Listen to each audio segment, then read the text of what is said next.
Hi friends, welcome back to GLFS and design. నేనైతే ఈరోజు అయితే పైపింగ్ అయితే ఎలా చేస్తారో నేను చూపిస్తున్నాను. బ్లౌజ్కి అయితే పెట్టేదలాగా చూడండి. ఇక్కడైతే మనకి థ్రెడ్ పైపింగ్ ఎంత కట్ చేసుకోవాలనేది నేను చెప్తున్నాను అనమాట. ఇక్కడైతే మనకి థ్రెడ్ పైపింగ్ అనేది క్లాత్ అనేది ఈ విధంగా అయితే ఉంటుంది కదా, దీనికైతే 1.25 వచ్చేలాగా మనమైతే ఇక్కడ కట్ చేసుకోవాలి.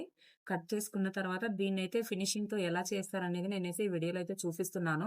ఎవరికైతే ఈ వీడియో యూస్ఫుల్ అవుతుందో వాళ్ళకైతే యూస్ఫుల్ అవుతుందని అయితే నేను అనుకుంటున్నాను. ఇలాంటి వీడియోస్ మరికొన్ని కావాలనుకుంటే మీరు మన ఛానల్ని లైక్ చేయండి, షేర్ చేయండి, సబ్స్క్రైబ్ చేసుకోండి. ఇక్కడైతే ఉన్నది కదండి, మనైతే దీన్నైతే ఇలా తీసేయాలి. తీసిన తర్వాత మనమైతే ఇలా చూడండి, ఇక్కడైతే మనకి ఇలా పొడవుగా అయితే వస్తుంది అనమాట. కనిపిస్తుందా? ఇలా అయితే పొడవుగా వస్తుంది. దీన్నైతే తీసుకున్నాను. దీన్ని తీసుకున్న తర్వాత మనమైతే థ్రెడ్ పైపింగ్ ఎలా చేయాలనేది ఇప్పుడైతే నేను చూపిస్తున్నాను చూడండి. ఇదైతే ఫినిషింగ్ థ్రెడ్ పైపింగ్ అనమాట. మనమైతే ఇక్కడ ఇలా చూడండి, ఇదైతే సన్నగా ఉంటుంది అనమాట. దీంట్లో 1, 2, 3 సైజెస్ వస్తాయి అనమాట. 2, 1, 2, 3, 2, 0 అని 0 సైజెస్ ఉంటాయి. వాటిని కూడా మనం తీసుకోవచ్చు.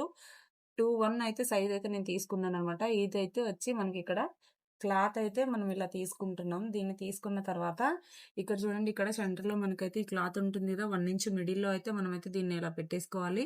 పెట్టుకున్న తర్వాత మనమైతే ఇక్కడ మిషన్ దగ్గర చూపిస్తున్నాం చూడండి. ఇలా అయితే మనం చేసుకుంటే ఫినిషింగ్ థ్రెడ్ పైపింగ్ అనేది పక్కా రిజల్ట్ అయితే మనకైతే చాలా చక్కగా వస్తుంది. ఎవరికైనా అర్థం కాకపోతే మనదైతే కింద కాంటాక్ట్ నెంబర్ ఉంటుంది కదా, వాళ్ళైతే కాల్ చేసి మళ్ళీ అడగొచ్చు. చూడండి, ఇక్కడైతే మిడిల్లో ఉన్నది. ఇక్కడైతే ఇలా తీసుకొని దీన్నైతే ఫినిషింగ్ అయితే నేనైతే చేస్తున్నాను చూడండి. ఇలా థ్రెడ్ పైపింగ్ ఫినిషింగ్ అయితే మనం చేస్తున్నాము. చాలా బాగా వస్తుంది. చాలా చిన్నగా అంటే చిన్నగా మనకి దీంతోనైతే బ్లౌజ్ హైలైట్ అయితే కనిపిస్తుంది అనమాట.